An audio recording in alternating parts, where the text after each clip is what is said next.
Hello বন্ধুরা, ইন্ডিয়ায় যে 10 কেজি 12 কেজির কাতলা মাছ চোখের সামনে দেখার পরে খুব খাওয়ার ইচ্ছা হয়েছিল, কিন্তু সেখানে কিনে খাওয়ার মতো সঙ্গতি মোর ছিল না, তাই কিনতে পারিনি।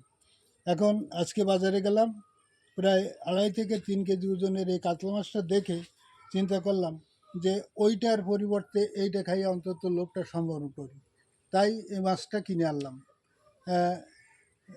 এটা দিয়ে আজকে হলো এর মানে পেটি আর গোলালু দিয়ে পাতলা ঝোল হবে, এবং এটাই আমরা আজকে খাবো। তোমরা সবাই মাঝে মাঝে বড় কাতলা মাছ কিনে দেখো, এটা খেতে খুব ভালো লাগে। হ্যাঁ, আর এর ডাল দিয়ে যদি মুড়ি ঘন্ট করা হয় তাহলে আরও সুন্দর লাগে। এটা কাটো দেখি, কাটো দেখি।